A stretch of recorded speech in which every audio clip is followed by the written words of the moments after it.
Hello Joe, how are you? I hope you will be fit and fine. Okay, so we have completed our first and second chapter along with question answer. Today we are going to start third chapter, metals and non-metals. We have studied in class 9 about electronic configuration. Do you know meaning of electronic configuration?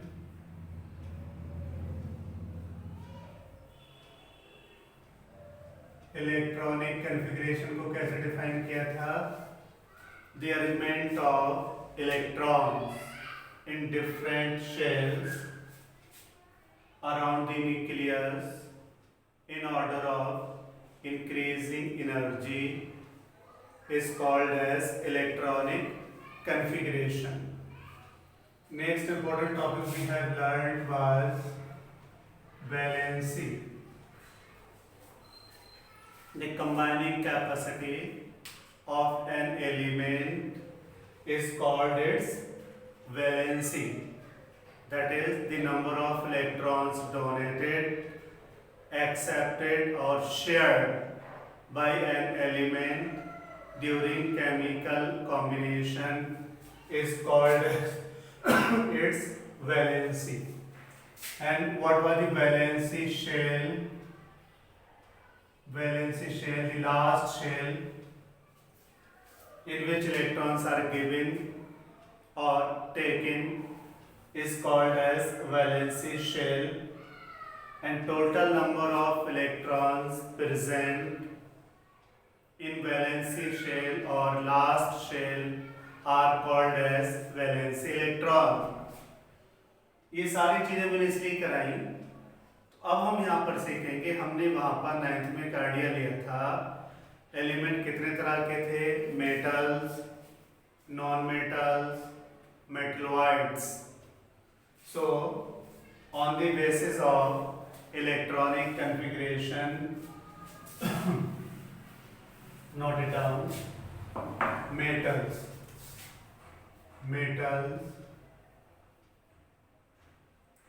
On the basis of electronic configuration, metal may be defined as those elements which have one, two or three electrons in their valency shell. Valency shell are called as metals. For example, sodium. The atomic number of sodium is 11. 2, 8, 1, KLM. इसकी last shell क्या है? M shell है। Last shell में electron कितने हैं? 1 है. So during chemical combination, it will give one electron. Therefore, this is the example of metals. Okay, non-metals किसको कहेंगे? Non-metals are those elements which have 5, 6 or 7 electron in their valency shell. Non-metals are those elements which have 5, 6 or 7 electron in their valency shell are called as non-metals. The most common non-metal is oxygen. Its atomic number is 8. So the electronic configuration will be 2 and 6. Therefore, oxygen is a typical non-metal. क्या role है oxygen का? Oxygen is required for respiration. Then metalloids. Metalloids are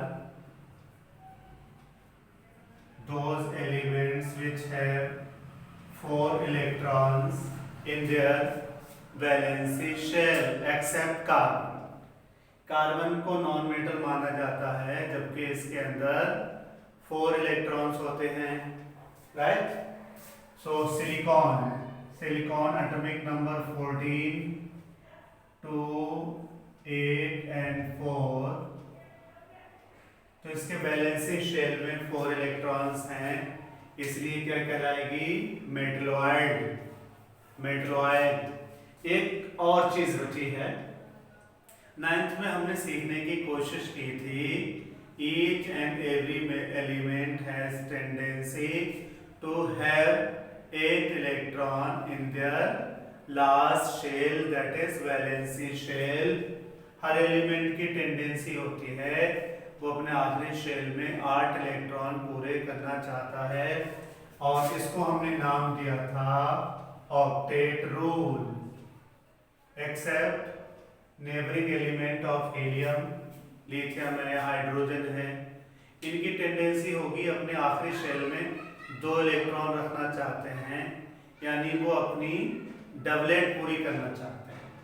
बाकी element की tendency क्या होती है?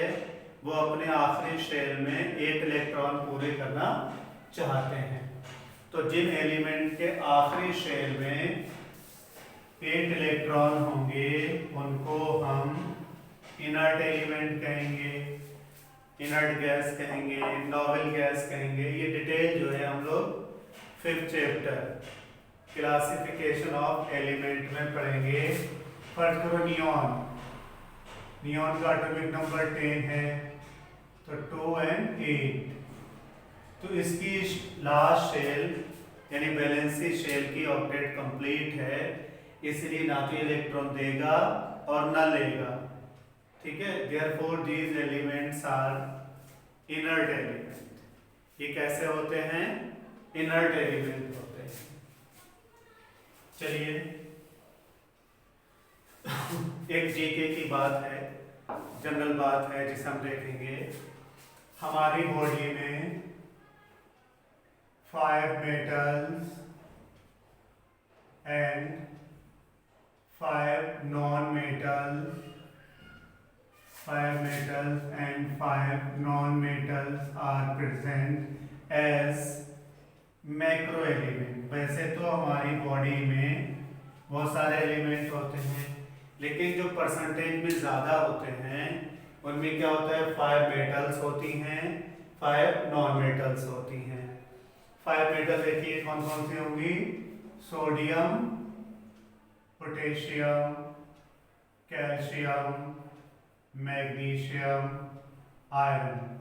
Non metal देखिए सबसे ज़रूरी oxygen, nitrogen, hydrogen, phosphorus and carbon.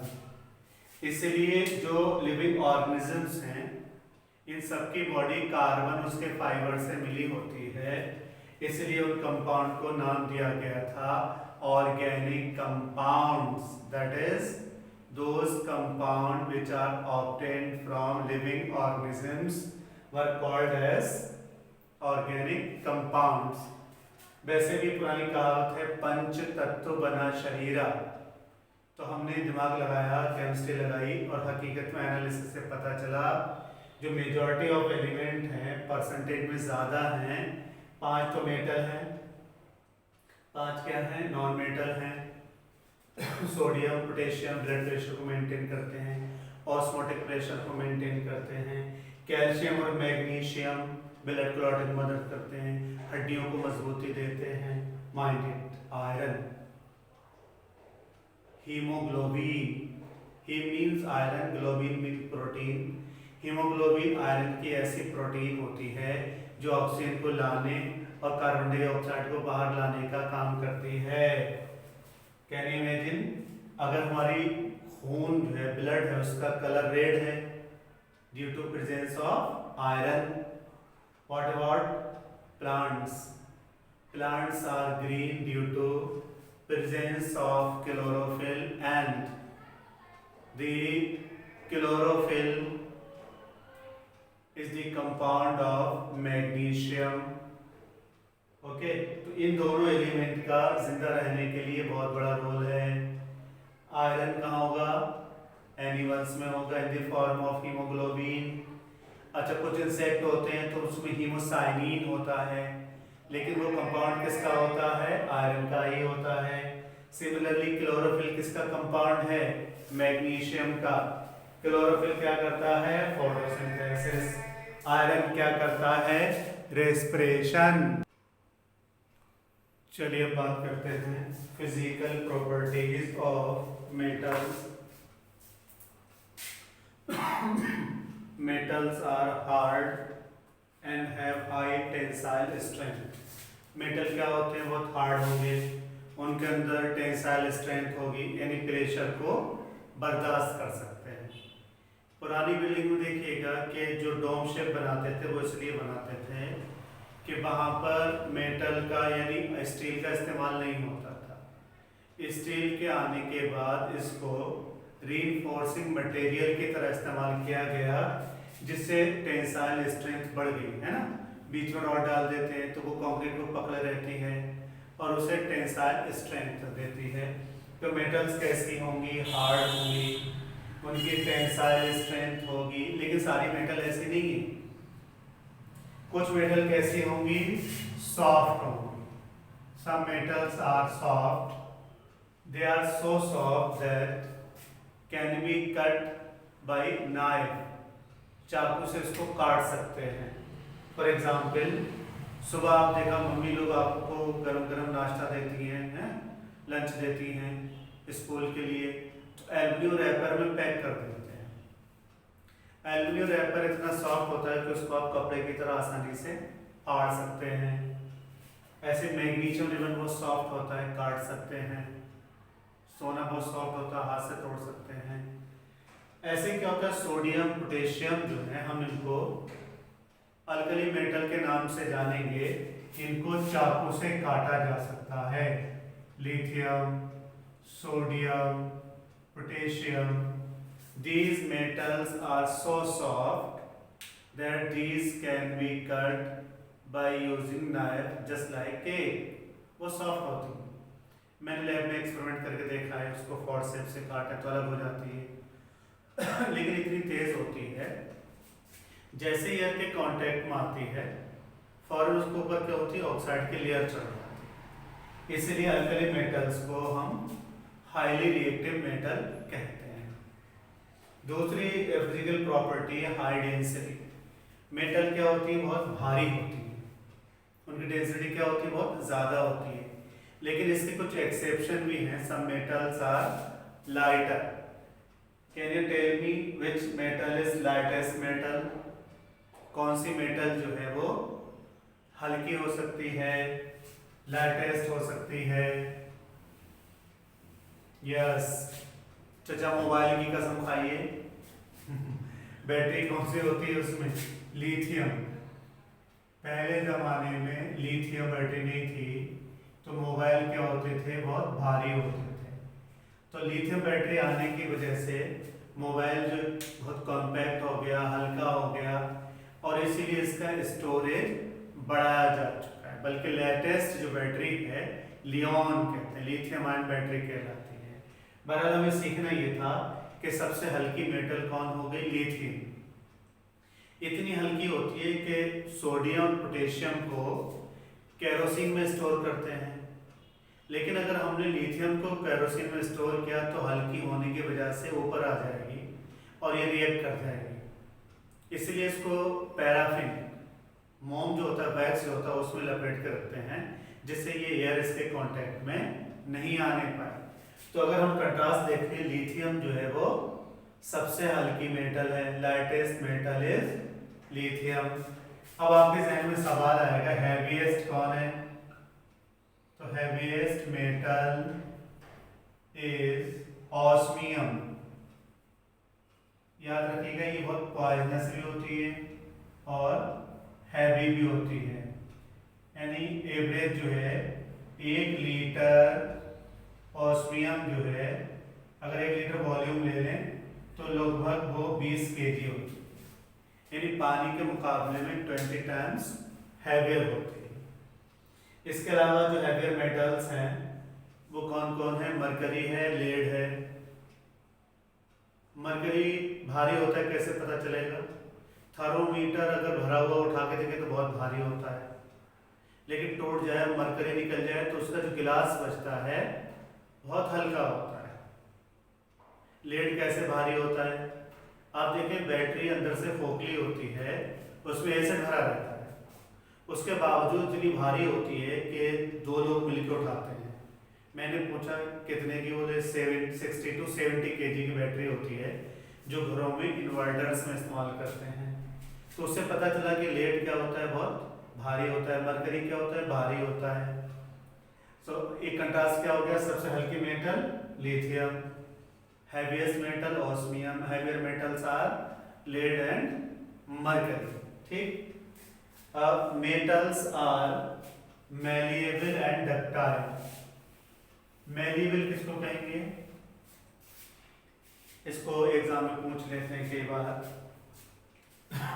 Malleability is the property of the metals by which it can be hammered into thin sheet. The property of the metals by which it can be hammered into thin sheet is called as malleability. Gold and silver are most malleable metals। चांदी के बरक जो हैं मिठाइयों पर, sweets पे लगा देते हैं, चॉकलेट पे लगा देते हैं।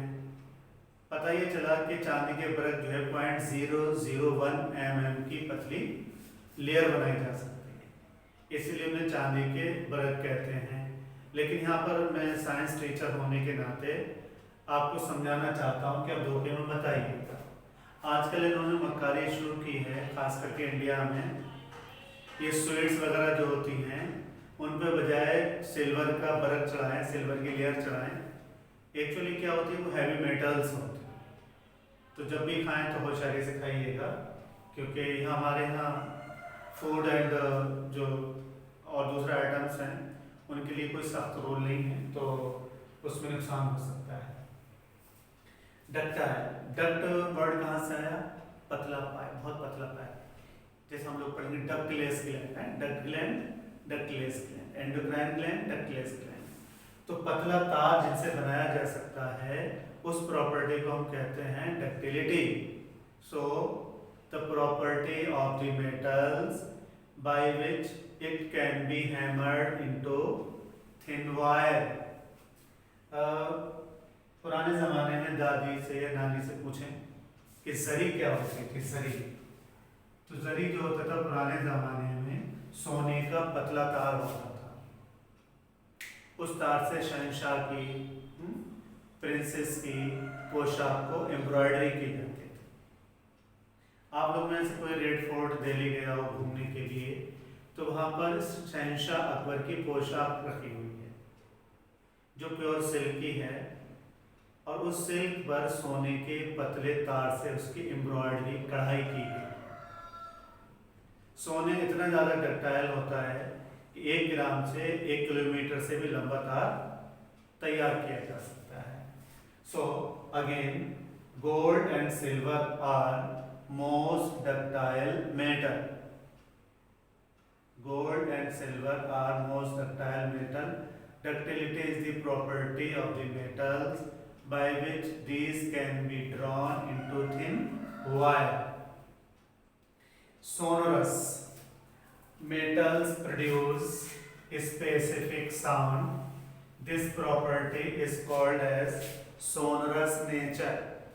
हम सब लोग वाकिफ हैं, मंदिर का घंटा हो, चर्च का घंटा हो, गुरुद्वारे का घंटा हो, या ए.आर. रहमान का इंस्ट्रूमेंट होगा जिसे ऑर्केस्ट्रा कहते हैं, बजाते हैं, तो वहाँ पर क्या होता है? स्पेसिफिक साउंड प्रोड्यूस होती है। स्कूल की घंटी, अब तो खैर इलेक्ट्रॉनिक ज़्यादातर स्कूल में होगी।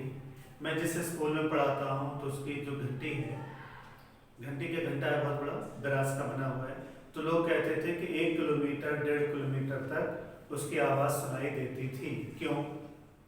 ये श्रिल वाइब्रेशन पैदा करती है। जब इसको हिट किया जाता है तो श्रिल वाइब्रेशन पैदा करते हैं। अब से 30 साल पहले का मुझे याद है, मेरा बचपन था, तो कई बार टेलीफोन काम नहीं करता था, तो स्टेशन मास्टर ट्रेन की सिचुएशन को रेलवे ट्रैक पे कान लगा के पता लगा लेता था कि ट्रेन जो है कितनी दूर हो सकती है। Okay, metals are lustrous. Different metals have different colors, luster, shiny appearance. The property of shining of metals is called as lustrous. आप लोग तो खैर नहीं सुना होगा, एक गजल है, चांदी जैसा रंग है तेरा सोने जैसे बाल। तो चांदी का रंग अपना अलग होगा, सोने का रंग अपना अलग होगा। हम लोग हायर क्लासेस में स्टडी करेंगे। मेटल का जो ये कलर होता है, एक फेनोमेना होती है जिसको फोटो इलेक्ट्रिक इफेक्ट कहते हैं। लाइट जब मेटल सरफेस से आकर टकराती है तो उन इलेक्ट्रॉन्स को एक्साइट कर जाती है, जिससे उसका क्या होता है, खास कलर नजर आएगा। इसीलिए चांदी का, सोने का कलर ऑर्डिनरी सनलाइट में क्लियर दिखाई देगा, अगर रात में दूसरी लाइट में देखेंगे तो दूसरा कलर नजर आएगा। Okay, so this property of the metals by which they can show shiny appearance is called as lustrous, right? Now coming to metals have high melting and boiling point along with some exception. सबसे पहला तो हम ये note करेंगे, exam में बहुत आता है, the metal which is liquid at room temperature, it is mercury. Therefore, mercury will have lowest melting and boiling point. कौन सी मेटल हुई? Yes, you are right, mercury. Hg. लेकिन कुछ मेटल्स ऐसी होती है जिनको हाथ पे रख लें तो मेल्ट हो जाती हैं, या हम ये कहें कि जो समर सीजन है, गर्मी के दिन हैं, उन दिनों में तो वो लिक्विड होती हैं, सर्दियों में क्या होती है, सॉलिड हो जाती हैं। और ये सवाल बहुत कंपटीशन में आता है, name the metals which become liquid when we place on our palm। तो इसमें जो है सीजियम है, गैलियम है, ये मेटल क्या होती हैं, इनको अगर हम पाम पे रखेंगे तो ये मेल्ट कर जाती हैं, ठीक है। So these are the metals which become liquid or melt when we placed on our palm। Okay, अब देखिए हाईएस्ट मेल्टिंग पॉइंट किसका होगा? Any idea? You are right, tungsten. जो पुराने वाले बल्ब बनते थे उसमें फिलामेंट लगा रहता था, उसकी खास बात ये थी कि 3000 डिग्री सेल्सियस पे जाके भी मेल्ट नहीं करता था, क्योंकि टंगस्टन जो है, टंगस्टन वोल्फ्रेरियम W, इसका मेल्टिंग पॉइंट 3410 डिग्री सेल्सियस होता है। इसलिए हीटिंग डिवाइसेस जो होती हैं उनमें टंगस्टन का इस्तेमाल किया जाता है। तो लोएस्ट मेल्टिंग पॉइंट किसका हुआ? मरकरी का। हाईएस्ट मेल्टिंग पॉइंट किसका हो गया? टंगस्टन का। Next, metals are good conductor of heat and electricity. अगर ऐसा नहीं होता, जो हमारे खाना पकाने के बर्तन हैं तो क्या होता, बहुत देर में गर्म होते। पुराने ज़माने के जो मिट्टी के बर्तन होते थे उनको गर्म करने में क्या होती थी, बहुत देर लग जाती थी, ठीक है। तो जितनी हीटिंग डिवाइसेस हैं, वाटर बॉयलर्स हैं, बल्कि आप लोगों ने नोट की होगी जितने भी घरों में खाना पकाने के बर्तन अब ज़्यादातर किसके? एल्यूमिनियम के। पुराने ज़माने में किसके थे? कॉपर के थे। उससे पहले किसके थे? मिट्टी के थे। Copper is good conductor of heat and electricity but it is very difficult to maintain it. साफ सुथरा रखना, मेंटेन करना मुश्किल है। लेकिन अभी भी देखिए दादा दादी, नाना नानी जो हैं तांबे के बर्तन में ही पानी पीते हैं। So silver is the best conductor of heat and electricity, लेकिन इसकी जगह पर क्या लेते हैं? कॉपर लेते हैं, क्योंकि silver is very costly metal. So copper is taken as the metal which is used in designing of conducting devices. बल्कि आप देखें इन दोनों में जो कुकिंग यूटेंसिल्स हैं उनको हाइब्रिड कर दिया। ऊपरी हिस्सा तो अलॉय होती है, नीचे कॉपर लगा रहता है। तो कॉपर की खास बात क्या होती है? It is the good conductor of heat and electricity, इसलिए वो हीट को बहुत आसानी से ट्रांसफर कर देता है। So this was all about physical properties of metals. Dear students, ये अच्छे से सीख लीजिए क्योंकि ये चैप्टर 12th में है। 12th में चैप्टर को आखिर में टच करते हैं, लेकिन तब तक टाइम नहीं बचता है, तो बेहतर है कि आप उसको अच्छे से देख लें। मैंने पूरी कोशिश की समझाने की, फिर भी कुछ हो तो कमेंट करके बताइएगा, मैं इसका जवाब दूँगा। वही क्या कहते हैं, घंटा बजा दीजिए, शेयर करिए, लाइक करिए। अभी हमारे पास इंफ्रास्ट्रक्चर तो है नहीं, तो अभी थोड़ा सा ब्लैक एंड वाइट में आप समझने की कोशिश करिए। फ्यूचर में हम प्रॉमिस करते हैं कि पूरी टेक्नोलॉजी को अप्लाई करेंगे। Thank you very much for watching.